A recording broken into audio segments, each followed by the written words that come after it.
It's the main event challenge. Anik. The time is most definitely now. Florian. I finish fights! I'm going to do everything possible to win. The main event challenge. The Gian, Anik, and Kenny Florian Podcast. All right, time now for the main event challenge, of course, as we welcome in Ian Parker on social media at Ian Parker MMA. Standings update, so Team Anik, led by Ian Parker, led at 55-51 going into UFC Fight Night, I versus Calvillo. Good week for you guys. You both hit on Vettori and Calvillo, but Ian had Calvillo by decision, so he gets an extra point for the round and the method of victory. It means a 5-3 week and a 60-54 lead for Team Anik as we hit UFC Fight Night. Blaydes versus Volkov. Things starting to widen a little bit, KenFlo. We need some points here. I've been here before, guys. I've been here before. Don't get too comfortable. I was so close to that submission in the that was it the second and third. I was like, here we go. I'm gonna pull it off. I'm gonna get that extra point that I needed, but it didn't pull through. But hey, we got a lot of fights left.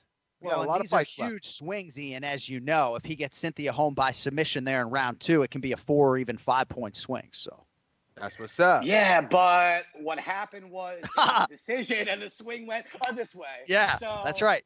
So it's I know Kenny likes to play from behind. Last year I learned from making mistakes. I got too cocky and I took some risks, and this time, no fucking way. I'm not blowing this shit. And I'm going to blow this out of the water in the next couple of weeks. I've had a few 5th-round knockouts, dude. I'm just going to say. That's right. Yeah. Let's go. I can't wait to see KenFlo do a power hour and midway through have to click follow on that Ian Parker MMA on Instagram. All right. God. I don't want to keep remember the name Belal Muhammad waiting too long. So let's get to the picks, fellas. First fight for us, featured prelim on ESPN. Bobby Greene -230, Clay Guida +190. Got a former KenFlo victim here in Clay Guida. Let me take you back. It was UFC 107, December 12th, 2009, Dateline, Memphis, Tennessee. KenFlo gets it done by second-round rear naked choke. He hurt Clay very badly on the feet and then mercifully choked him nearly unconscious. Guida draped in his own blood and forced to tap out. Did I get that right, Kenny? Was that about how it went down? Yeah, it was a pretty bloody fight, man. Pretty bloody fight. It was gnarly. Yeah. I got to take these opportunities, Ian, to let people know, remind them, in case they forgot about KenFlo. That's all. All right, you ready to make a pick, Ian? Bobby Greene, Clay Guida. Who do you like? The way you presented that, I thought you were laying that up for Kenny to come in and be like, I smashed him, and I'm going to take the other guy. But listen, there's some fans of the show that are like, 19 years old that Kenny, they get on the show. They're so excited. They're like, I saw Kenny once or twice here or there. Right. They fucking missed out on some legendary fights with you, my man. However, I'm going to go with Clay Guida here. All right. I think Bobby Greene has been out for, Kenny. So here's what I like about this fight for Clay Guida. Cardio machine. His hands have been looking better. Bobby keeps his hands down a lot and often, and he gets taken down decently. Guida sets up his shots really well. His stand-up, like I said, has evolved, so it makes his entries a little more surprising. And that cardio has been torture for Bobby, and Clay has tortured a lot of people, not Kenny, but other people. So I'm going to go with the underdog with Clay the Carpenter Guida right here to start off this card. This betting line surprised me, KenFlo. Guida, of course, had his fight with Diego Sanchez inducted into the UFC Hall of Fame last year. He and Bobby Greene both just have a ton of fights. I think north of 80 pro MMA fights between them. For Bobby Greene, 12th UFC appearance, Kenny. His last win, January 2018 against Eric Koch. His last finish came against James Krause in 2013. And Guida's got 10 UFC wins since you submitted him that fateful night in Memphis, Tennessee. What do you think about Guida here against Bobby Greene? Oh, man, I was disappointed to hear Ian go with Clay because I actually think Clay's going to get it done as well. I think Bobby Greene's got some power, but I think Clay Guida has fought a lot of guys like Bobby Greene. I think that he's very unorthodox. Catching a rhythm for Clay Guida takes a long time to get a handle on what he's doing, how he's moving. And by the time you figure that out, he's shooting in on your legs and putting you on your back. So he's a guy who, he's going to come in shape. He's going to mix things up. And I see him getting a decision win here against Greene. All right, both guys like Guida at plus 190. We'll see how that number holds or moves during fight week. That brings us to the main card opener to be contested at a catch weight of 160 pounds. You got Roosevelt Roberts minus 240, Jim Miller plus 200. Miller will tie Donald Cerrone's record with his 35th UFC appearance, 35 fucking UFC fights. On the other side, Roberts trying to get his second win in a span of 22 days. Ian, what do you think about Roberts here against Jim Miller? Oh, man, either Jim Miller is just that much of a company man or he's a glutton for punishment. I think this is a really tough matchup for him. I think Roosevelt Roberts, and I'm going to use Kenny's line, is one of these guys that we see climbing up the ranks that knows who he is. You know, he just really knows who he is as a fighter. That last fight against Brock Weaver, what did you say, it was a couple of weeks ago, right? Yeah. He just showed so many different elements of this game, the striking, his reach. The way he used his distance was beautiful. Between the push kicks, the way he was using his hands, he didn't put himself in any danger. And that submission game, and I know Kenny pointed out to his grappling game, so I give you a lot of credit on that call. He looked flawless, even though Brock Weaver does not have the same experience or grappling as Jim Miller. Jim Miller's been around for a really long time. I think the height's going to be a big problem. I think the speed is going to be in Roberts' favor. So I'm going to go with Roosevelt Roberts here. I'm such a Jim Miller fan. I hate to see him lose to an upcoming guy and be kind of a gatekeeper. But when you're in the game this long, it's kind of hard to avoid that. I like Roosevelt, the Predator Roberts here a lot. All right, Roberts minus 240, Kenny. He's 4-1 in the UFC, 10-1 overall, and at 26, 10 years, Jim Miller's junior. What do you think about this one here at a catch weight of 160 pounds? You know, I think that Ian's right on the speed factor. I do think that Roosevelt Roberts is going to be the faster guy out there, no question. I think that this fight may very well come down to whether Jim Miller can get the takedown or not. I think he can, and if he does it early, I think he can get the upset win. I'm going to take a risk here because I need some points, and I also think that it's an interesting underdog bet here. I do think that Roosevelt might be a little bit cleaner as far as a striker, but he doesn't have this huge advantage over Jim Miller as far as the overall technical side of things on the striking side. I think Jim Miller's the better grappler. I'm going to take that risk. I like Jim Miller here to get the win. And Miller had 2 wins in 2019 before a loss to Scott Holtzman in February of this year. So training smarter and still believes he has a lot left entering UFC fight number 35. All right, Belal Muhammad coming up in about 10 minutes. Then Saturday night, he will face Lyman Good. He is the minus 140 favorite. Lyman Good, the underdog at plus 120. Let's have KenFlo lead here. Good one at welterweight. It was supposed to happen in April. It'll happen this weekend. Kenny, you going with Belal or Lyman Good? Oh, man, this is a tough one. I think that, you know, Belal is one of those guys who is just so hard to put away. He's got some really good power. He's been mixing things up really well.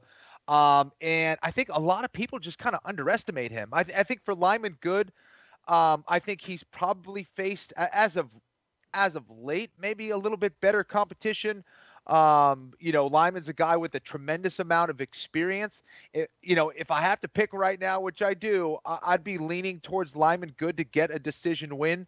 But I could definitely see Belal winning that fight either by knockout or by decision. So that's a tough one. I might switch it later on during the week, but right now I guess I'm leaning towards Lyman. And Belal is not on hold right now. He is 7-3 in the UFC, Ian, and he started 1-2. So he's won 6 of his last 7. Only lost in there to the ranked Jeff Neal.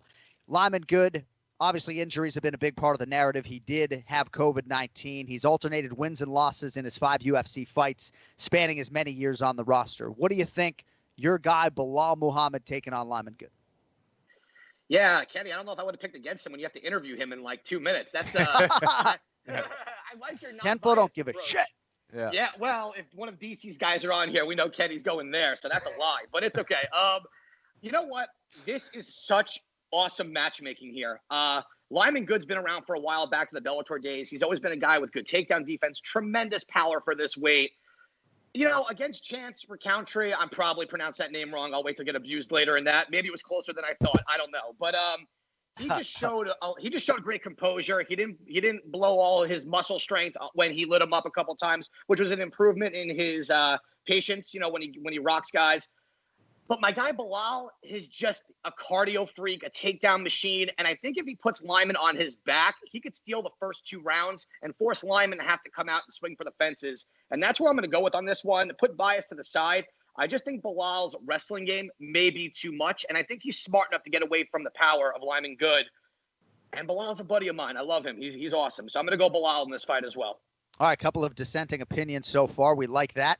Now to a featured bout for the women at 135 pounds. The former world title challenger, Raquel Rocky Pennington, minus 135. Marion Reneau is plus 115. So I spent some time with Pennington in the casino right after she lost to Holly Holm, Kenny, back in January, and she was really frustrated after that fight. Here she takes on Reneau, who has been out for a while, hasn't competed since March of 2019 when she lost to Yana Kunitskaya. Ian, Reneau turns 43 on fight night. Absolutely incredible that she's still relevant at 135 pounds. Any value, Ian, on Reneau as a slight dog against Rocky? What do you think about this one? This is such – well, first off, we know age is just a number because Kenny's like 53 and he looks younger than me. So that's, a little tip of the hat there. But style-wise, this is a lot harder than I think people are going to realize. Reneau comes out very aggressive. She's also really good off her back, and I think – and I think Rocky Pennington, as Kenny said, is a sweetheart of a person. I haven't seen so much evolution in her game. There's not a lot of things that have been so surprising. I don't think she's going to have the strength advantage to push people against the fence and bully them around. I do think there's value in the underdog here because I think if she ends up on top of Rocky, I think Marion has the jiu-jitsu advantage here in the top game. I also think she has some power behind her. So I'm going to roll the dice here. I know the difference in competition have fought is like leaps and bounds, but I feel like if any time Marion's going to have an opportunity here to beat a name and put on a resume, this is it. So I'm going to go with the underdog here. KenFlo, Pennington, Reneau, any thoughts? Yeah, I do think that Reneau, if she gets off early and gets into a rhythm, she's going to be tough to beat. I do think Pennington has more power, though. I think that if she's able to pressure a little bit more, get to the clinch, utilize those knees and elbows from the clinch, I think she can definitely get it done by grinding out some rounds. This is a tough one. I agree with Ian that this is a tougher one to pick than you would think. But I need points. I'm going to go the other way. I'm going to go with Pennington here to get it done by decision. Oh, you guys make me so happy when you disagree. Not that I'm thinking about this necessarily when I'm calling fights, but I do like when you guys are on different sides. That gap might get much wider, he's though. He's hating this right now because he's taking risks on people that he's not so comfy taking risks on right now. Do you see his face? Yeah. This is fucking awesome. All right, let's get to the co-main event, and we're going to have KenFlo lead this one in the featherweight division. Tough one to call. Shane Burgos, minus 135. Josh Emmett, plus 115. We will also need the round and the method of victory. So you may have seen, I know Ian saw it, I interviewed Shane Burgos last week as part of that fight card reveal with Dana and ESPN, and he said he doesn't want to win by decision. He understands if he's going to not just take Emmett's number 8, but really expedite a featherweight title run, given all the talent above him, he's got to put this guy away and move to 7-1 in the UFC. KenFlo, Burgos, Emmett, really tough one for me to call. I would not be betting this fight if I was contractually able to do so. What do you think, Burgos versus Emmett? Well, you love to hear a guy like Shane Burgos say that he wants to go out there and get the finish over someone like Emmett. Now, I think he can because of his range, his ability to get in and get out, if he's able to be disciplined. Here's the problem that concerns me is when you look at Shane Burgos, because he wants to get that finish, you see him get hit a lot. Emmett is one of the few guys at 145 pounds, you do not want him to touch you. And if Emmett does get a hold on you, if he does land one of those big shots, that just might be the last time you see his face. You'll be in the canvas into the shadow realm. And Emmett is an absolute beast. I think Emmett gets it done. I think he catches Burgos. Let's go with let's go with second round to knockout. Second round knockout for Josh Emmett, who is plus 115 for our purposes. So, Ian, you got number 8 versus number 10 here. Burgos, I mentioned, 6-1 in the UFC, 3 finishes, 2 fight of the night bonuses. Emmett's won 4 of 5. The only loss in there, of course, came in his only UFC main event against Jeremy Stevens. That was February of 2018. Had a huge knockout of Mirsad Bektic last July. He's 35 years old, though, Ian. So if he's going to make a run, it kind of has to be. Now your thoughts on Emmett in a showcase spot against Burgos this weekend? I am surprised, but I'm so happy that the Flow chose Emmett because I kind of agree with him here. Here's the one thing about Burgos that I'm going to touch upon that Kenny left out was that he settles way too much on being taken down to his back because he's so confident in his ability to also get up and to strike from the ground. Here's the problem. Emmett also has a very strong wrestling base, and it throws devastating bombs from the guard. This isn't someone where he's fighting his last opponent, Burgos, and Amir Americani. I probably butchered that one, but Americani's not a strong guy, good jiu-jitsu guy, but on top doesn't throw power punches, and Burgos was the much bigger, stronger guy. Burgos is huge for this division, cuts an immense amount of weight, and it's shocking how unbelievable his cardio is. But you got a guy in Emmett who's also big for this weight, carries that power, and his cardio, if he's knocking guys out after being beat up by Michael Johnson for 2 rounds and almost 5 minutes and still can throw that power, what does that say here? I also think there's value in Emmett. I think if Emmett gets out of his head a little bit, having to be the knockout artist and utilizes his wrestling just to steal the first round from Burgos, because Burgos is going to throw a lot the last 2. I like Emmett here also at what was it, plus 115? I really do. Shane Burgos likes to get taken, is okay with getting taken down, and that's a problem against a wrestler with a lot of power in Emmett. So I'm going to go with Emmett as well, not to just tail Kenny here, although strategically it's a great idea, but I think it's a fun underdog in a really crazy fight. And how do you have him winning? Finish? Oh, I'm sorry. Yeah. I'm going to go. Man, if these guys go, you know what? Actually, I'm going to go decision here. I'm going to say that these guys are such warriors and they're tough that no one goes out. So I'll go decision with Emmett. Right. Josh Emmett plus 115. Ian likes him by decision. All right, main event, fellas, in the heavyweight division. Curtis Blaydes minus 350. Alexander Volkov plus 290. All right, so I did some research this morning, and I can now tell you Curtis Blaydes has been the betting favorite for all 12 of his UFC fights. That includes the Francis Ngannou rematch. Just insane how much respect Curtis Blaydes has historically gotten from Las Vegas. On the other side, Volkov, 5-1 in the UFC. This guy was an underdog against Tim Johnson in his UFC debut back in the day. He's won 6 of 7 overall. As I mentioned, 5-1 in the UFC. Any value, Ian, on Volkov in that plus 290 range, or do you like Curtis Blaydes in what looks like a striker versus grappler tilt here? In regards to value here, I just don't see Volkov getting it done against a guy in Blaydes. I think Blaydes, the biggest part of his evolution has been the striking and his fight IQ. Obviously, Ngannou is his clear kryptonite, but outside of that, he's not just a wrestler anymore. He's now developed this bag of tricks with his striking that makes him that much more dangerous of a wrestler. And in a fight against Volkov, where that if you put Volkov on his back, although he does have some submission skills, I just think Blaydes is the physically stronger guy here as well. It's just hard to see Volkov beating a guy in Blaydes. I just think he's the total package. I think if you get past Francis, you have someone here who also has the potential to be a champ. I think Curtis Blaydes is going to win this one by second round TKO. I think if he's smart, he'll bring this fight to the ground and finish it there by ground and pound. So I won't rant on about this one because I don't see that there that much going on. But you know what? I will give Curtis a lot of credit. He didn't need to take this fight. He could have waited a little bit. But I think this is a smart, not as risky fight to take. But, anything could happen in this sport. So, KenFlo, I don't mean to simplify it when I say striker versus grappler. I know Volkov can grapple, and Curtis Blaydes certainly would be the first to tell you that he can strike. But to me, it looks like there's a clear path for both guys in terms of where they want this fight.